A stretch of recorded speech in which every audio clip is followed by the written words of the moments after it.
Stukes. Just take us through what the emotions were like today, just being out there and capping your home schedule with a win. Yeah, pretty much how I expected leading up to it. Wanted to try and focus on the game, but seeing my siblings out there before the game was nice.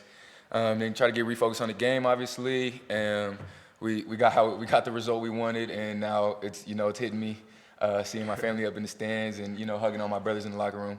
But yeah, all good stuff.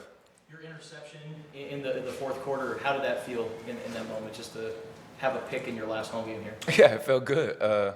Storybook ending, if you will. But no, just any way I can help the team is good for everyone. So felt good in that moment. Ismail, the offensive line had a bunch of injuries in this game, and yet you guys still were able to put the ball away on the ground. What can you say about the performance of that group? Yeah, those guys are truly unbelievable. They're warriors. They grind hard every day. They all love each other. They all believe in each other. One man goes down, the other one comes right up, and we're excited. We know he could come out and play, and they all did that. I'm just so proud of those guys, and I'm so grateful to have them as my O-line. Can you describe what it looked like as you were coming around the right side on that touchdown? Yeah, I was coming out. I seen it was an upside. They didn't have no corners or anybody there. You talking about the last one that got called? Oh, the blockers? Oh yeah, that was a counter. We did that on Thursday. I remember doing it on Thursday, repping that. We repped it twice. We reloaded it, repped it twice, and it went out just the way I thought it was gonna go out. I didn't have to do anything. I just had to run right up the middle. Those guys did an unbelievable job, Ked and Chuba. So. For Stukes, Miller moved the ball pretty well in the first half. In the second half, 40 passing yards, 3.5 yards per play. What was the difference, you think, between the two halves? I mean, for us, it was just getting back to red line, our motto. Coach G came in the half. We made some good adjustments, and just trusting in your teammates, everyone doing their job, being where they're supposed to be, and those 50-50 plays that we weren't getting in the first half, they started going our way in the second half, and I think we capitalized on the momentum. Ismail, just overall, the way the offense worked in this game, do you feel like you guys had the right balance? And there were times where it looked like Coach Davey was being pretty aggressive. Do you guys like that as the approach when you're ahead? Yeah, we love that. We love when Coach Davey's calling the plays. We're never going to doubt him when he calls plays. We got to go out there and execute. We trust his scheme and what he does as an offensive coordinator. We believe in him. We just got to go out there and execute. We're not going to question what he calls. We got to go out there and play. So. Yeah, for both of you, what's that feeling like when everything just starts to avalanche and turn your way and go on that big run to end the game? It's just awesome. That's what we work for. That's what we day in and day out work for. Every day at practice is just truly amazing just for it to go our way and we could go out there and just play. Yeah, just to build on that, we keep playing one play at a time, and when that momentum starts to build and you can feel the sideline in the crowd and everyone feeding into you, and the plays are going your way, it definitely feels good. I know you guys are so locked in on the game. Do you guys notice that on the video board, the shirtless section up in section 201? What do you guys think about that? Yeah, that's pretty cool. That's pretty cool for them to go out there and do that shirtless and stuff like that.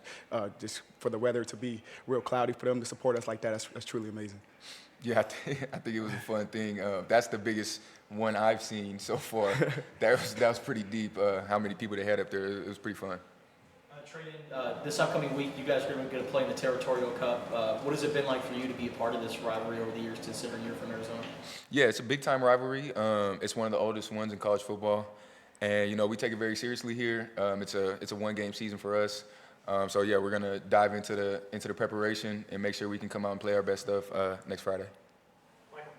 For Treydan, you guys are 8-3. I know you're one game at a time, but you have a chance to match the record that you had in 2023 if you win out.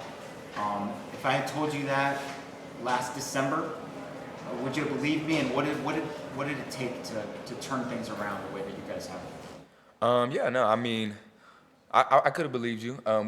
We believed in Coach Brennan. That's why all those people, all these transfers that came in here, they came in to a team that was 4-8, and the guys that decided to stay, we stayed with the same coaching staff because we believe in what he has going on here, and we believe in the coaches that he's hired.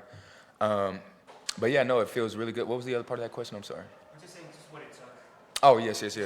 No, yeah, just daily deposits from all the guys. Like we got such high character guys, and they've been grinding and putting in work since January. And then, you know, the freshmen came in the summer, and we got after it in summer workouts, and then we got after it in fall camp. And every day in practice, we get after it. So, you know, we've earned this opportunity, and, you know, it never ends. You got to keep working. The price never decreases, as our strength staff likes to say. So, you know, we're gonna keep working, keep trying to up the tempo. For Treydan, Dalton Johnson had 18 tackles today. Are you serious? Yeah. Holy. His performance and just what he's meant for the team. I mean, yeah, anyone that's followed Arizona football knows that Dalton Johnson is a household name around here. And as the guys that see him work every single day, we know that's no surprise. He's one of the best tackling safeties I've ever met in my life. So for him to have 18 is pretty crazy, but I don't doubt it because he sticks his nose in everywhere, and, you know, he doesn't make a lot of mistakes in that realm. So yeah, I think everyone in the locker room loves him, and the crowd also loves him. So. Treydan, all right, so 6 seasons, final home game, 1 win. Over those 6 seasons, what has Arizona Stadium meant to you? It's been huge. You know, I started my career here when nobody was able to be in the stands.